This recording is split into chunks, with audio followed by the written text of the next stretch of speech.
Hello everyone, welcome back to my channel. Today we're going to be looking at what I've been eating lately and a little trip I took to Boston.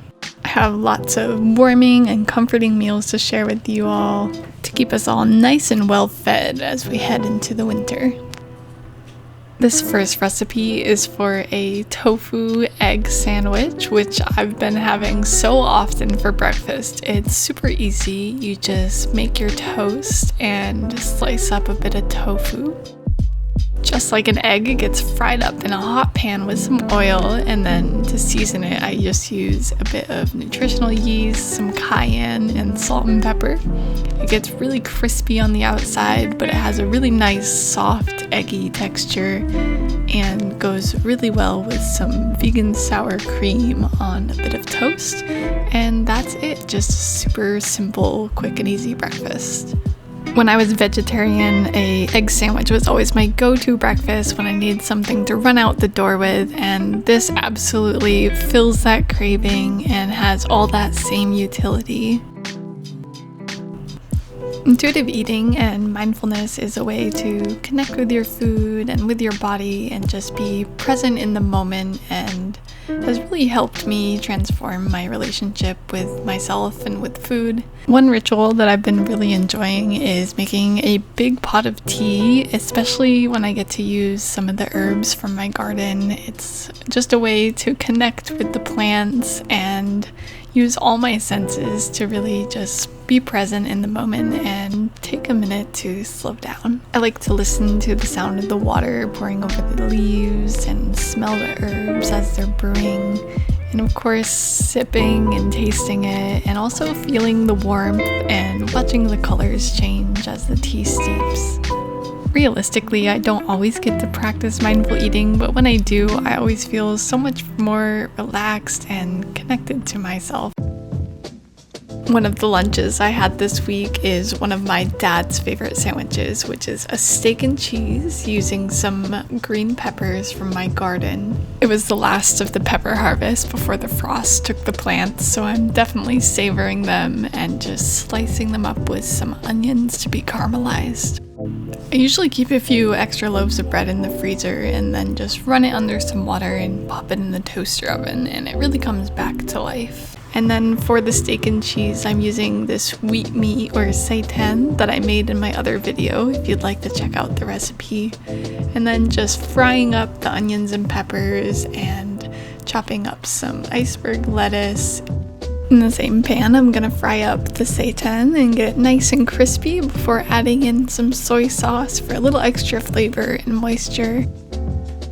And then once the seitan is cooked and the onions and peppers are cooked, I add it all back to the pan, cover it with some cheese, and then steam it with a bit of water to get the cheese nice and melty. And then to the baguette, I'm also adding a bit more of that vegan sour cream. It's kind of like a mayo replacement here. And then topping it all with the lettuce and putting it together. These are the kind of foods I grew up eating, so I love being able to recreate the flavors with ingredients that I feel happy to eat. I also got a new flavor of kombucha to try, which was super bubbly and orange and delicious.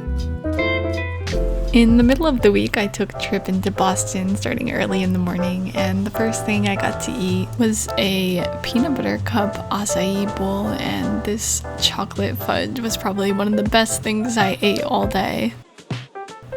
After breakfast, I went to the library and did a little bit of work and also got to browse some new books. When I got hungry, I headed over to Red White, which is a Japanese ramen shop, and got a shiitake mushroom ramen. It was super filling and warming and perfect for the cold day. Afterwards, I spent some time walking around and did a bit of wildlife spotting. And then in the evening, I went to a pizza place that was completely plant-based.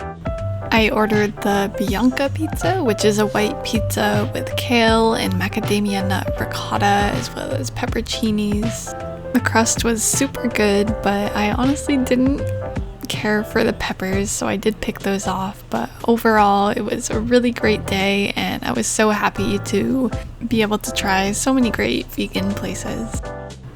Back at home, I got this really beautiful pumpkin, which I saved the seeds from to plant in my garden next year and used the pumpkin in a few different recipes throughout the week.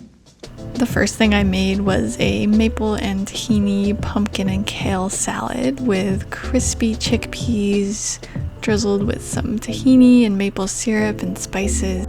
I'm gonna leave the recipes for all of today's video down in the description, and while you're down there, if you're enjoying today's video and you'd like to support my channel, please feel free to like and subscribe and leave a comment and let me know what you think.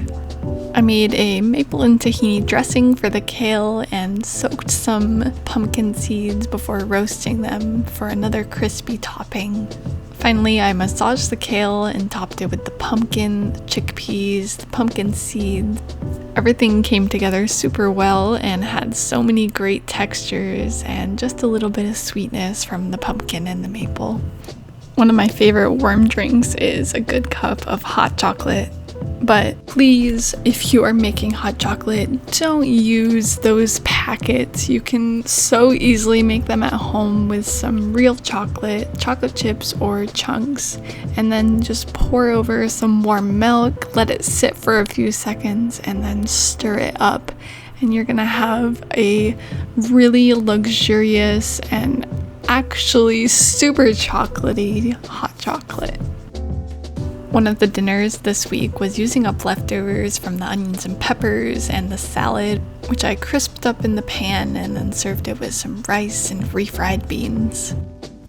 I roasted the last of the pumpkin with an onion and some carrots and then blended it up with some bouillon cubes and made it into a pumpkin lentil soup. The night before, I soaked my red lentils, and then to make the soup, I bloomed the spices in some hot oil until they became fragrant and you could smell them.